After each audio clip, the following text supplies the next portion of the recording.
फाशीच्या धमक्याला भीक देणारे आम्ही लोक आहोत का? ह्याच्यातले कुठलेही वळवे तर आम्ही सांगतो या पोलिसांना 1 दिवसाची सुट्टी मी देतो, तुम्ही तुमची ताकद दाखवा आणि हिंदू म्हणून आम्ही आमची ताकद दाखवायला मैदानामध्ये येतो. अच्छा. आणि मग आम्हालाही बघायचंय त्या दिवसाच्या नंतर दुसरी सकाळ हिंदू बघतात त्या मुसलमान बघतात, हे आम्हालाही बघायचं आहे. उगाच आमच्या देशामध्ये वातावरण खराब करू नका. मोहतरम दोस्तों, बुजुर्गों, बच्चों, नौजवान साथियों, इस्लाम की पर्दानशीन ख़वातीन उम्मत, अस्सलामु अलैकुम व रहमतुल्लाहि व बरकातुहू. महाराष्ट्र का एक विधायक जिसका कि नाम नीतीश राणे, शायद आप जानते होंगे अच्छे तरीके से, क्योंकि अभी गुज़िश्ता दिनों में ये भड़काऊ भाषण दे चुका है. अक्सर मुसलमानों के ख़िलाफ़ भौंका करता है, ये इस तरह से नफरती बात किया करता है. और इस बार तो इसने हद ही पार कर दी. देखने में छोटा सा आदमी है ये, लेकिन बात बड़ी कर जाता है. इस बार तो इसने हद ही पार कर दी. इसका कहना है कि 24 घंटे के लिए पुलिस प्रशासन को हटा दिया जाए, फिर देखो हम मुसलमानों का क्या करेंगे. हाँ, 24 घंटे के लिए पुलिस प्रशासन को हटा दो, अगर हटा दिया जाए तो फिर देखो हम मुसलमानों का 24 घंटे के अंदर अंदर क्या करेंगे, ये कहना है.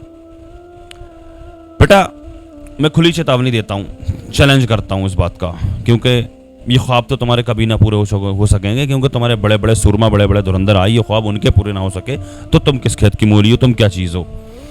और रही बात प्रशासन को हटाने की, तो ये बात तुम्हारे मुंह पे जच नहीं रही, ये तो फिर किसी दूसरे के मुंह पे जचने वाली बात है. हाँ, ये बात पुलिस प्रशासन को हटाने वाली, ये दूसरे के मुंह पर जचने वाली बात है, तुम्हारे मुंह पर जचने वाली बात नहीं है ये. क्योंकि तुम्हारे सामने प्रशासन हो तो क्या करेगा वो, क्या करता है, तुम्हारे तो मन में जो आता तुम बोलते हो. तुम तो देश में आग लगा ही रहे हो, पुलिस खड़ी होती है, तुम बोलते होते हो जो तुम्हें बोलना होता है, तो तुम्हें नफरती भाषण तुम देते हो.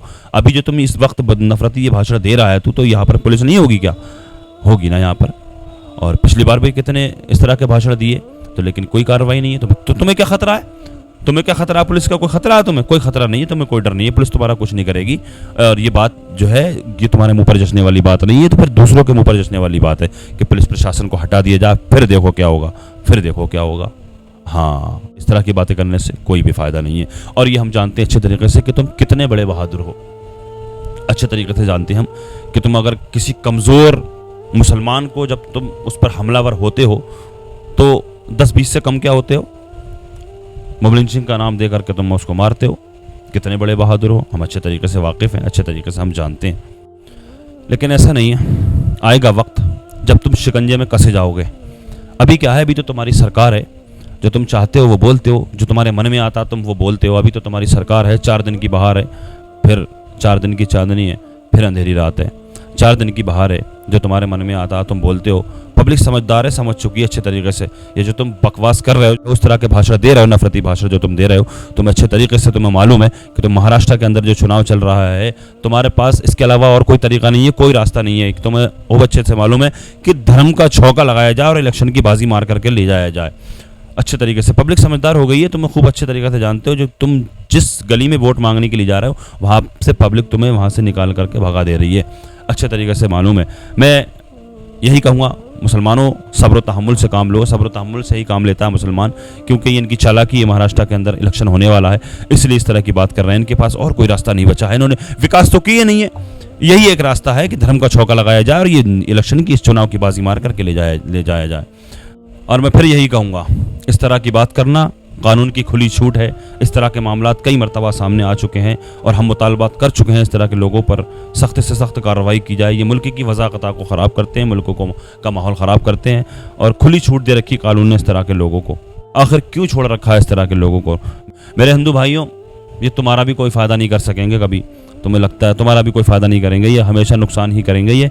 और मिलजुल करके मेरे अजीज़ों, मेरे हिंदू भाइयों, मिलजुल करके इस तरह के लोगों पर कार्रवाई करवाने की ज़रूरत है. ये मुल्क के हालात को ख़राब करते हैं, मुल्क को आतंकवादी बनाने का काम करते हैं. बताइए, खुली चेतावनी किस तरह की बात कर रहा है कि पुलिस को हटा दिया जाए और फिर देखा जाए मुसलमानों का क्या करेंगे. अच्छे तरीके से हम जानते हैं कि तुम कितने बड़े बहादुर हो, तुम क्या कर सकते हो और तुमने आज तक क्या किया है तुमने.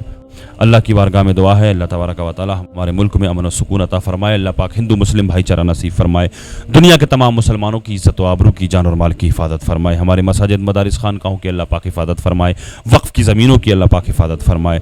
दुनिया में जहाँ कहीं परेशान मुसलमान हैं, सबकी परेशानियों को अल्लाह पाक दूर फरमाए। जो बेकसूर मुसलमान जेलों में कैद हैं, अल्लाह पाक उनको रिहाई अता फरमाए। खुसूसियत के साथ मुफ्ती सलमान अज़हरी साहब को रिहाई अता फरमाए। अल्लाह पाक मौलाना कमर गनी उस्मानी साहब को रिहाई अता फरमाए। दुआओं को आका के सदक़े में अल्लाह तबारक व तआला अपनी बारगाह में कबूल फरमाए। आमीन या रब्बल आलमीन। अस्सलामु अलैकुम व रहमतुल्लाहि व बरकातुहू।